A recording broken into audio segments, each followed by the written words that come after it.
Hoje nós vamos fazer um estudo bíblico, na verdade. Estudo bíblico.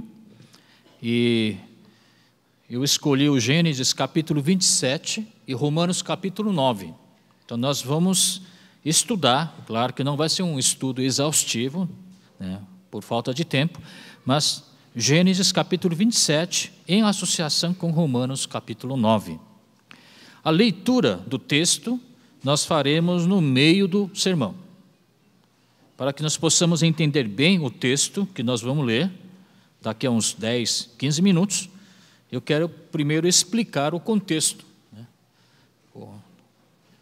para conduzir os irmãos, né, a essa época, e quando a gente for ler a passagem, nós possamos ter um entendimento mais profundo e mais exato.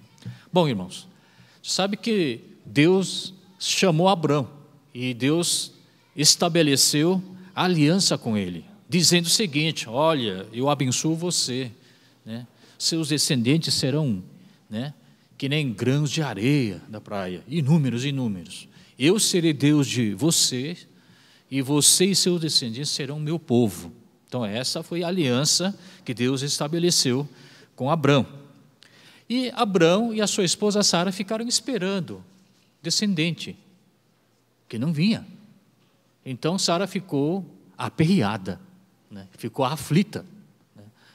E ela resolveu ceder uma das servas que ela tinha, uma serva egípcia chamada Agar, com H, a seu marido. Isso era uma prática comum naquela época. Aí Agar, a serva da patroa, Sara, ficou grávida e gerou um filho chamado Ismael, né? Ismael. Só que Deus disse o seguinte: olha, a aliança que eu estabeleci com você, Abrão, vai se estender não através do Ismael, mas através de um filho que ainda virá por meio da sua esposa Sara. E Sara ficou esperando e, no devido tempo, realmente ela ficou grávida, pela graça do Senhor, e gerou um filho chamado Isaque. Então a aliança de Deus se estendeu via Abrão e Isaque, e não Abrão e Ismael. E o Isaque, aos 40 anos de idade, casou com uma mulher chamada Rebeca. E Rebeca também era uma mulher estéril. Por 20 anos o casal não teve filho. Orou, Deus abençoou, e Rebeca ficou grávida e gerou 2 filhos, gêmeos, né? Esaú e Jacó.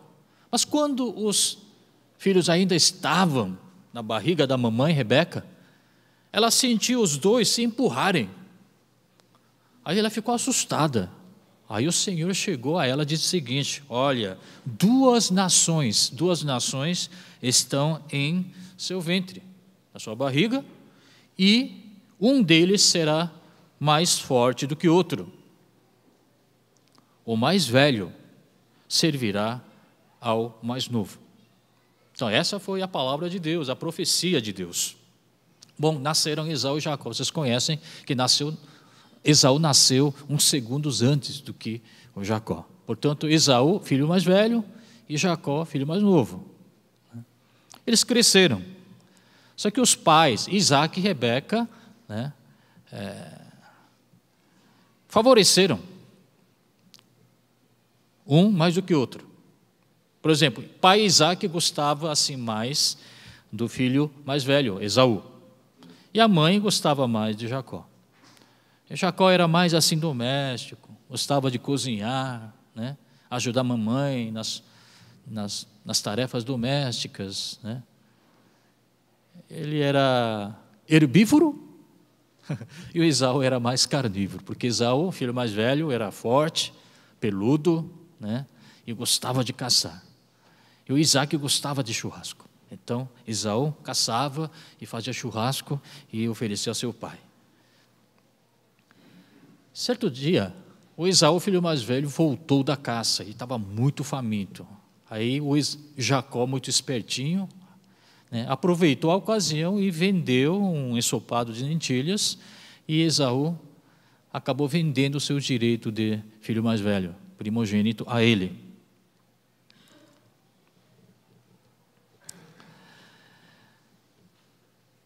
A Bíblia não fala, mas provavelmente Isaac deve ter ouvido o que Jacó fez com seu irmão mais velho, Esaú.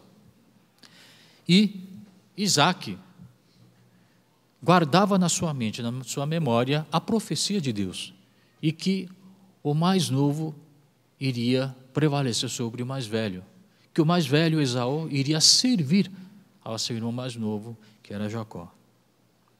Não sei porquê, talvez por essa razão, ou Isaac se sentiu, sei lá, ameaçado, ou entendeu o que Jacó fez com seu irmão Esaú como sinal de Deus de que o tempo está chegando para ele abençoar um dos filhos.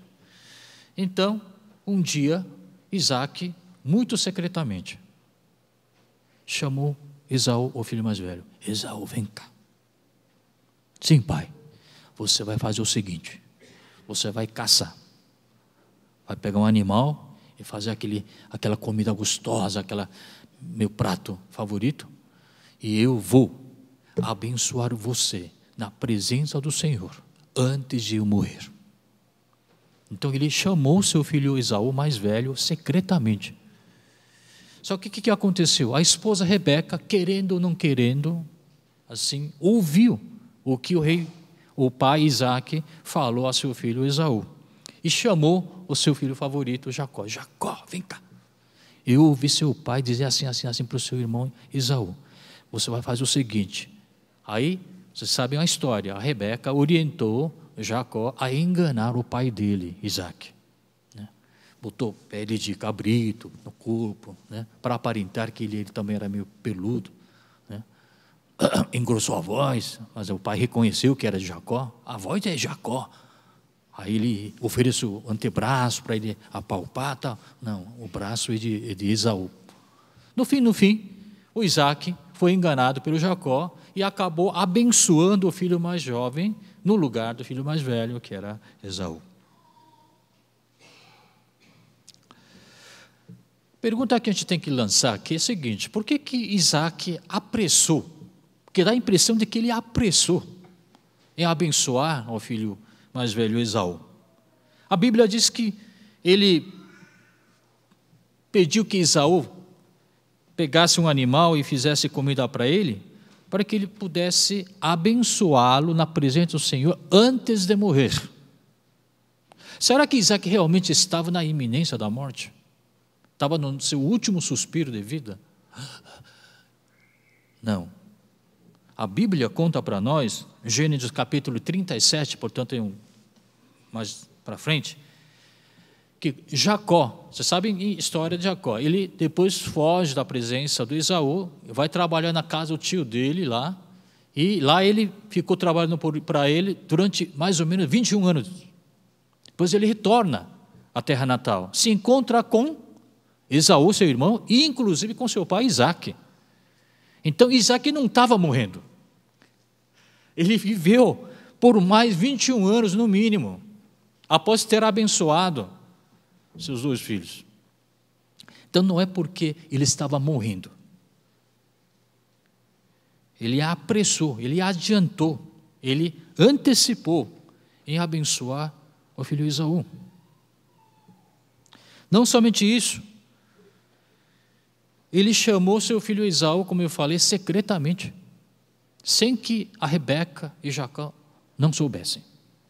Agora, segundo a tradição da época, quando o pai queria realmente abençoar seus filhos, em forma de, sei lá, fazer o último testamento e tal, ele chamava toda a família, todos os filhos, esposas, porque eles serviam como testemunhas. Era um rito sagrado, uma cerimônia.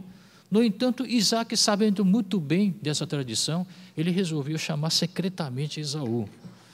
Isso cheira a conspiração.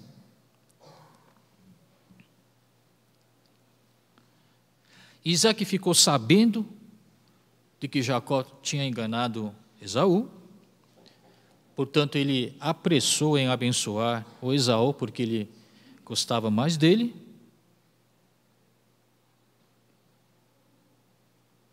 Ele sabia perfeitamente da profecia de Deus, que o velho serviria o novo.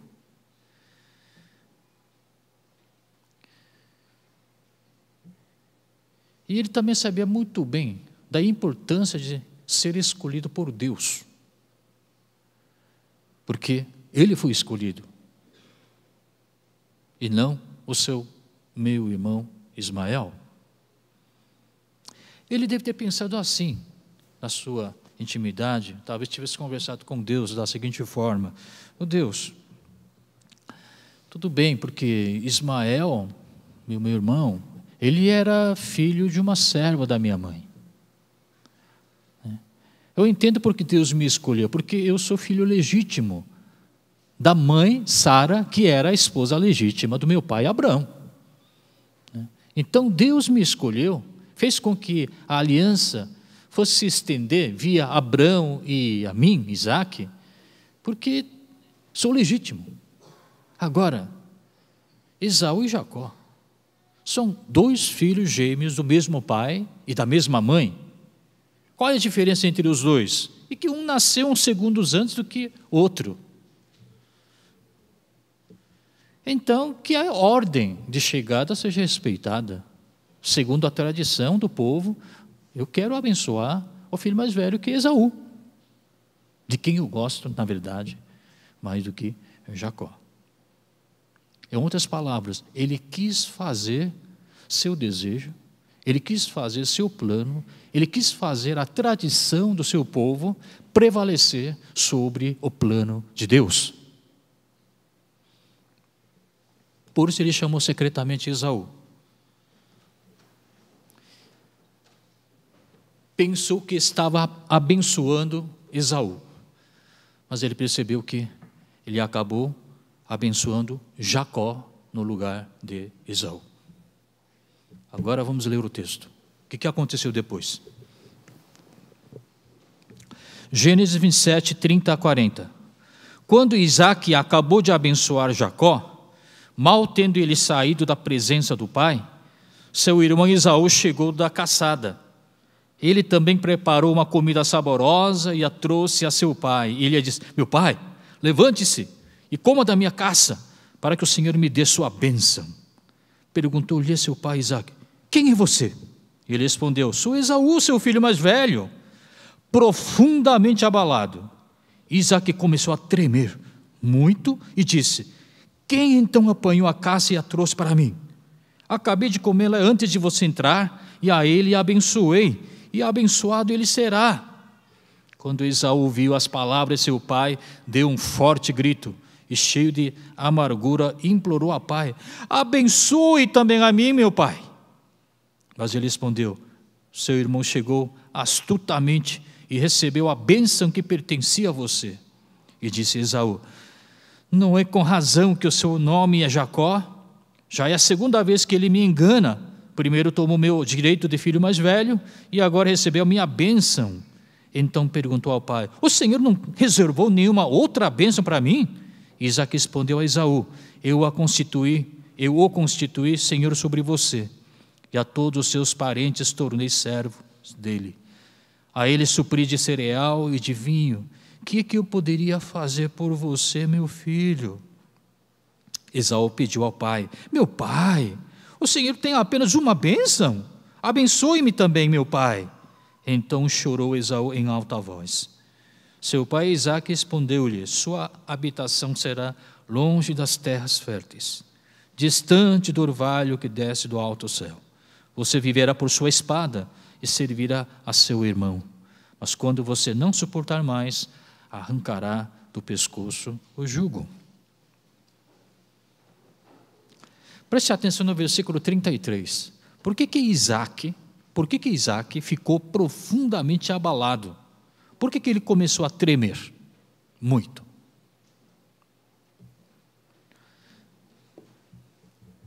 Seguindo a linha de raciocínio que eu acabei de apresentar, ele ficou profundamente abalado e começou a tremer muito, de raiva contra o Jacó, e esse desgraçado, o Jacó, não bastou enganar seu irmão Esaú mais velho, e agora ele me enganou, o pai.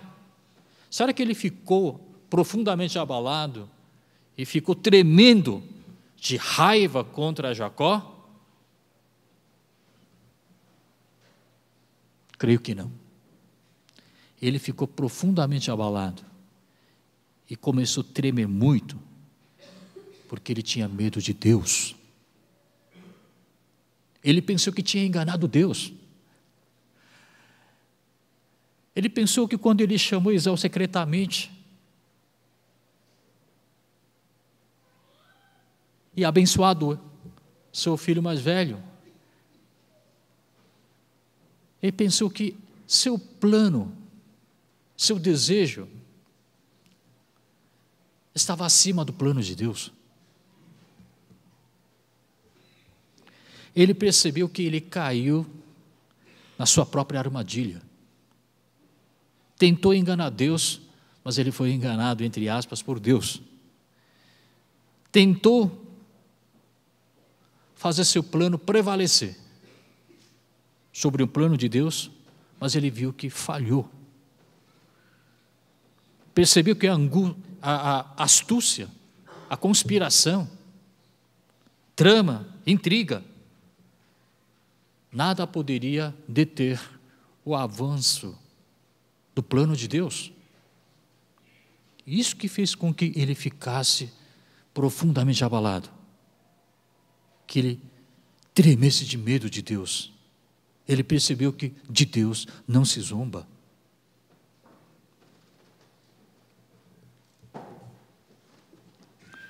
Outra dúvida, portanto, uma pergunta que eu sempre costumava fazer quando chegava nessa passagem. Por que Isaac não desfez a bênção que ele acabara de dar a Jacó? Eu fui enganado. Parou tudo. Aquela bênção que eu dei a Jacó não vale mais. Ou abençoar Esaú, que estava chorando em voz alta, mendigando e pedindo: pai, você não tem outra bênção para me dar? Me abençoe mais do que ele, então. Mas Isaac não fez. Isaac não atendeu ao pedido dele. São apenas, afinal de contas, palavras.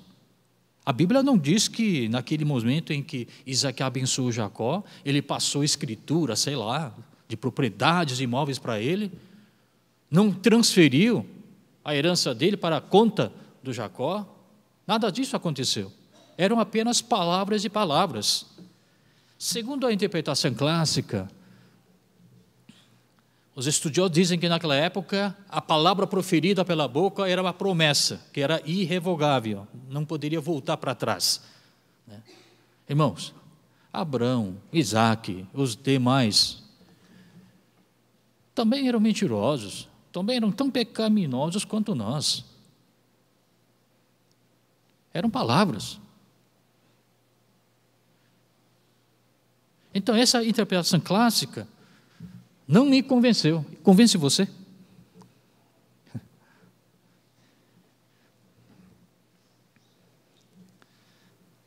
Ou será que Isaac estava muito exausto?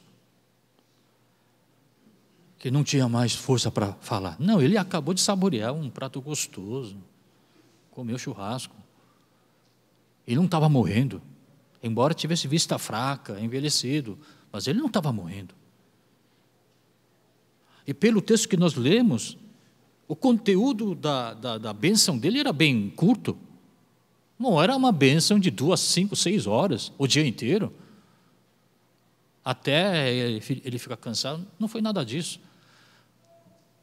Ele foi bastante econômico nas suas palavras. Mesmo assim, diante da profunda tristeza do Esaú e da raiva dele, Isaac não abençoou Esaú.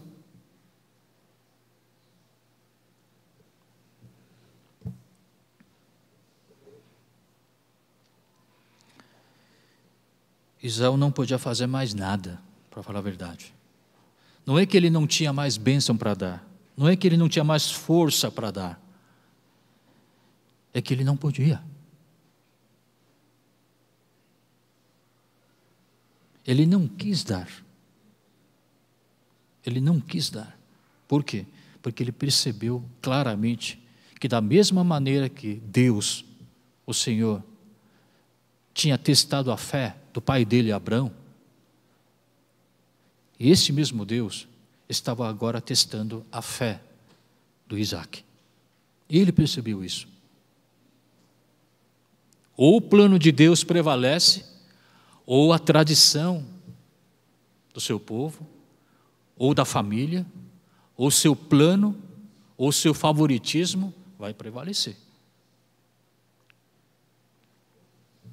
O plano de Deus, o plano de salvação de Deus é infalível, é imutável, está acima de qualquer fator humano, está acima de até de laços sanguíneos, até mesmo entre gêmeos univitelinos. Era isso que Deus queria mostrar para o Isaac.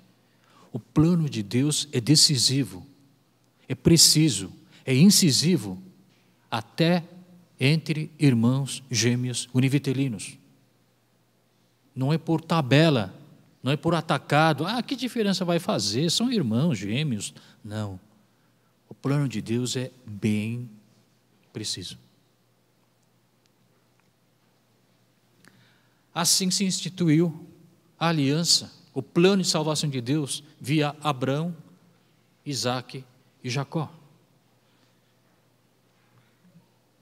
Em outras palavras, o Messias viria entre os descendentes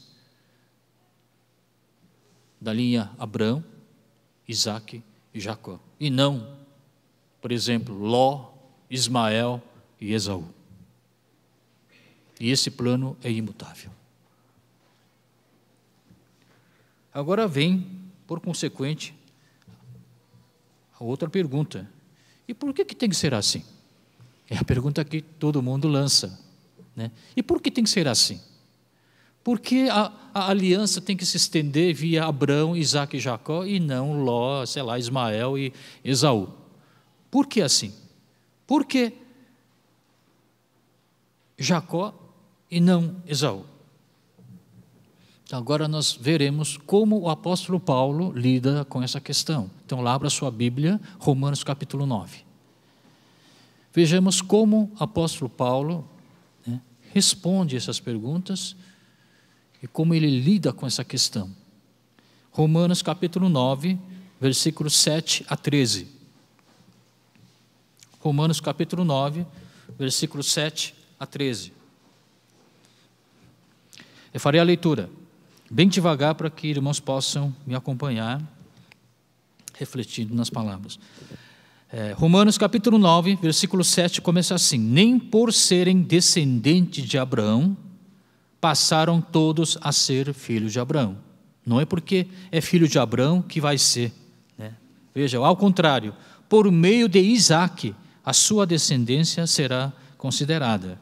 Noutras palavras, não são os filhos naturais e que são filhos de Deus, mas os filhos da promessa, e que são considerados descendência de Abraão.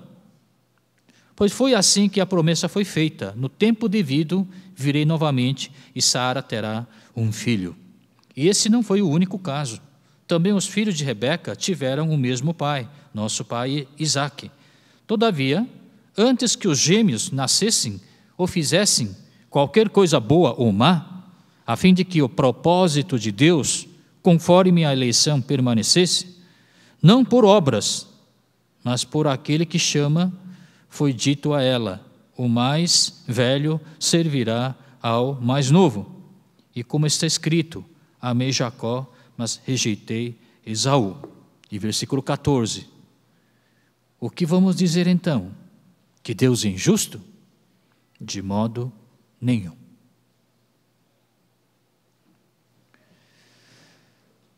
Não são os filhos naturais que são filhos de Deus, mas filhos da promessa. Que promessa?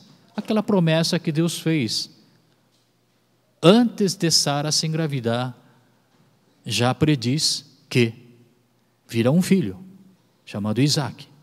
É por meio dele que a minha aliança vai se estender. até a chegada do Messias.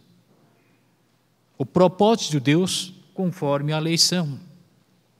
João 13 também diz o seguinte: os quais não nasceram por descendência natural, nem pela vontade de carne, nem pela vontade de algum homem, mas nasceram de Deus. Irmãos, dá para a gente entender isso? Esaú e Jacó eram gêmeos, bi ou univitelinos, a Bíblia não fala, mas eram gêmeos da mesma mãe. Em outras palavras, um nasceu naturalmente, outro nasceu como resultado da promessa de Deus. O plano de Deus prevalece sobre até laços sanguíneos. O que vamos dizer então? Que Deus é injusto? Por que Deus escolheu Esaú? Não, escolheu Jacó e não Esaú. Qual foi o critério que ele usou para escolher Jacó e não Esaú? Irmãos, realmente Deus aparenta ser injusto. Porque alguém poderia fazer o seguinte tipo de comentário: isso não é também uma forma de favoritismo? Assim como Isaac favoreceu Esaú, agora Deus não está favorecendo Jacó? Deus não está sendo injusto? Deus não está sendo parcial? Deus não está sendo preconceituoso? Sim. Seria injusto se Deus escolhesse Jacó e não Esaú? Depois de eles terem nascido, depois de deles terem feito alguma coisa. Isso sim. Mas Deus escolheu Jacó mesmo antes deles nascerem, mesmo antes de eles terem feito qualquer coisa, boa ou má. Em outras palavras, Deus usou um critério totalmente distinto do nosso critério. Vamos pensar da seguinte forma: os dois nasceram, tá? Não houve nenhuma profecia, tá? Não houve nenhuma profecia que Deus iria escolher Jacó, não houve nada disso. Vamos supor que os dois nasceram, Esaú e Jacó. Esaú peludo, pele vermelha. Deus olhou assim: eu não gosto do bebê peludo, de pele vermelha. Eu prefiro assim, esse outro, pele branquinha, lisa, até de olhos azuis. Eu prefiro esse. Isso seria injusto, porque o peludo poderia reclamar: mas eu nasci assim, que culpa eu tenho em ter nascido peludo e pele mais escura? Vamos deixar que os dois cresçam.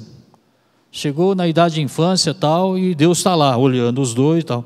O Jacó, esse menino é de ouro, olha o sorriso dele, olha o bonitinho dele, eu gosto desse cara. Enquanto olha para o Esaú, esse já nasceu com cara amassado, eu não gosto dele, não sei porquê. Seria tremenda injustiça, Em outras palavras, Deus escolheu Jacó antes de os dois nascerem, antes de os dois fazerem qualquer coisa boa ou má, para que nenhum ser humano possa reclamar.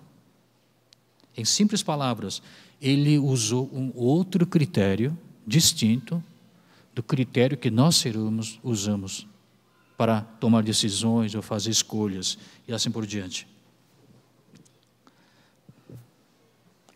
Reclamação de injustiça acontece quando nós usamos a mesma unidade de medida, que permite comparação entre elementos da mesma natureza. É complicado. Vou explicar em simples palavras. O grama é a unidade de medida de massa, de peso, não é? Então, eu tenho uma barra de ouro de 5 quilos nesta mão, e eu tenho uma barra de ouro de 10 quilos na outra mão. Aí eu faço a seguinte pergunta: o que vale mais?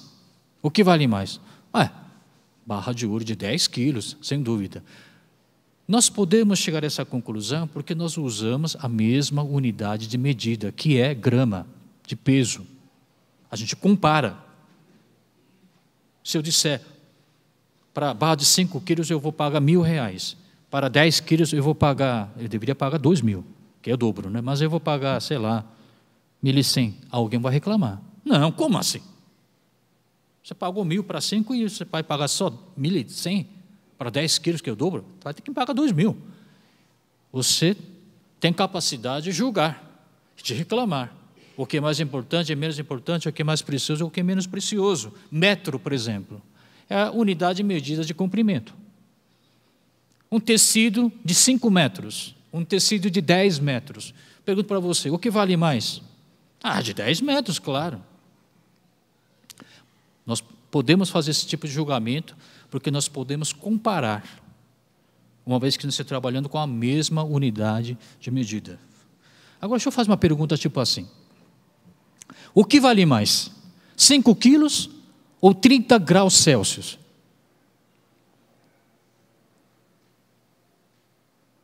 Não entenderam? Vou repetir. O que vale mais? 5 quilos ou 30 graus Celsius? Como assim, Jairo? Uma coisa não tem nada a ver com a outra. Concordo com você. A própria pergunta é incoerente. Sabe por quê? Porque nós estamos lidando com duas unidades de medida distintas. Nós, seres humanos, nós, criaturas, nós temos nossos critérios que nos permite comparar os elementos da mesma natureza. Mais precioso, menos precioso, importante, menos precioso. Mas quando a unidade de medida muda, nós somos incapazes de dizer qualquer coisa a respeito disso. É como se Deus tivesse seu próprio padrão de critérios.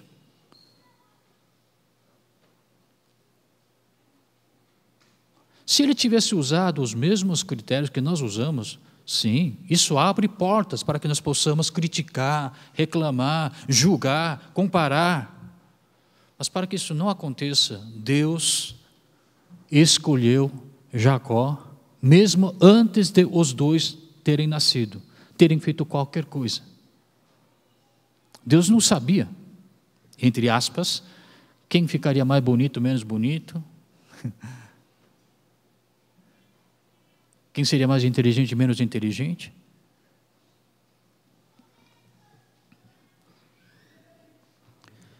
A nossa salvação obedece o mesmo princípio. Efésios capítulo 2, versículo 8 e 9, que vocês conhecem, eu vou ler.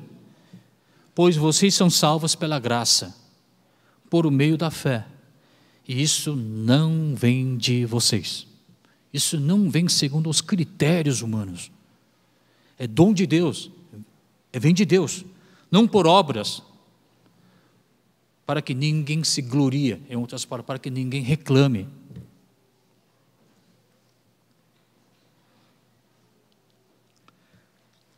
Então alguém fará certamente a próxima pergunta, que é a pergunta retórica que o próprio apóstolo Paulo fez, e ele a respondeu. Então Deus é arbitrário? Deus é arbitrário. Isso não é verdade. A gente não pode chamar Deus de arbitrário só porque nós não entendemos o critério que Ele usou para Ele tomar suas decisões e fazer suas escolhas. Eu não sei qual foi o critério que Deus usou, mas eu sei que Ele não é arbitrário, porque nós conhecemos esse Deus parcialmente, que Ele é bondoso, que Ele é misericordioso, Ele é justo, Ele não é parcial, Ele não é preconceituoso, e é um Deus de amor que sacrificou seu próprio Filho em nosso benefício. Esse Deus não pode ser um Deus arbitrário. Ele deve seguir algum padrão de critérios dele, os quais nós não conhecemos. Mas o fato de nós não conhecermos o critério de Deus, do Criador, não nos permite chamar Ele de arbitrário. Não. Foi isso que o apóstolo Paulo explicou. A soberania de Deus. É difícil aceitar isso? É difícil a gente entender, mas aceitar não tão difícil assim. Por exemplo, facilmente nós aceitamos elementos das culturas alheias. Por exemplo, uma vez eu assisti na televisão que uma tribo africana, onde, segundo eles, a mulher mais bonita é a mulher que tem 2 dentes da frente bem grandes e um bem afastado do outro. Para eles, a mulher mais bonita é quem tem esses aspectos. Para nós, não. Para a nossa cultura, isso aí é um caso de correção dentária. Olha, vai procurar um dentista logo aí, porque você está feia. No entanto, nós aceitamos. Tudo bem, eu não entendo porque eles acham esse tipo de mulher bonita, mas aceito porque faz parte da cultura deles. Outra tribo africana, mulher que tem pescoço comprido é considerada mulher bonita. Aí eles põem aquelas argolas em torno do pescoço e estica o pescoço. Para mim, isso aí é muito feia. Mas se eles acham bonita, tudo bem, eu aceito. Irmãos, Deus Pai, Deus Filho, Deus Espírito, é uma cultura da Trindade. A Trindade também tem seu padrão de critérios. Eu não entendo porque eu não sou criador, eu sou criatura. Não entendo, mas posso aceitar, porque eu confio em Deus, que Ele é justo, que Ele é bondoso e Ele é o amor. Por que Deus escolheu você? Eu não sei, você sabe? Por que Deus salvou você? Você sabe? Eu não sei. Eu sei como foi salvo, por meio do Senhor Jesus Cristo. Mas por quê? Olha, sinceramente, eu não sei. Por que o Evangelho está sendo transmitido por meio de nós? Eu não sei. Mas nós estamos aqui, ouvindo a palavra do Senhor. Na verdade, a gente aceita muitas coisas aqui na vida, aqui na terra, sem saber o porquê. Mas eu confio nesse Deus que sacrificou seu Filho primogênito para nos salvar. Que Ele é amor, que Ele é Deus de misericórdia. O plano de Deus, as promessas de Deus se cumprem, irmão. Que Jesus virá novamente, essa promessa vai se cumprir. Que há céu e inferno, certamente haverá. Por mais que o ser humano tente disfarçar, desmentir, deturpar, ignorar ou negar, o plano de Deus prevalece, irmão. Prevalece. E isso é uma grande esperança e alívio para nós, porque nós confiamos em um Deus cujo plano é imutável, é infalível, é preciso.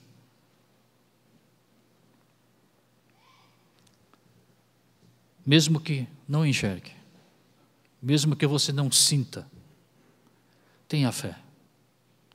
Tenha fé em que Deus sabe o que está fazendo. Um dia, quando nós estivermos diante dele, nós vamos perguntar, porque esse critério que ele usou para escolher Jacó, não Esaú, para escolher Isaac e não Ismael, para escolher você e não outro fulano, ele ainda não revelou para nós. Mas quando nós estivermos diante dele, ele certamente vai revelar. Aí nós vamos dizer, é por causa disso. É por causa disso. Curve a sua cabeça, irmão. Vamos aceitar uma coisa. O plano de Criador é distinto, é diferente do nosso plano.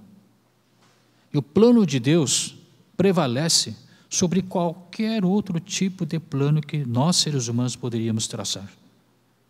Os critérios que a Trindade usa para tomar decisões e fazer julgamentos e escolhas é distinto, é diferente dos padrões que nós comumente utilizamos.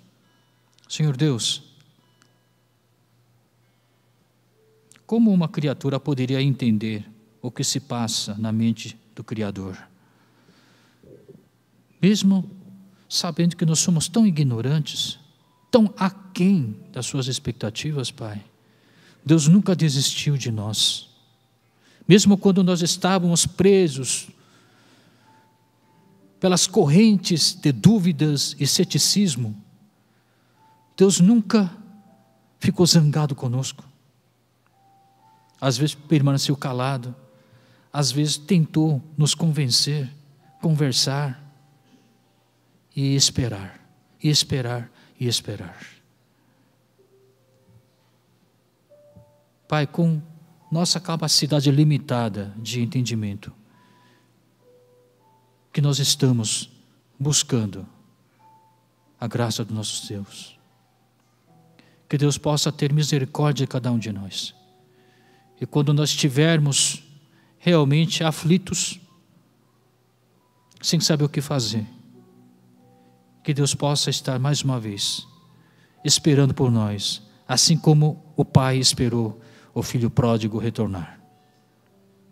Agradecidos oramos em nome do Senhor Jesus Cristo. Amém.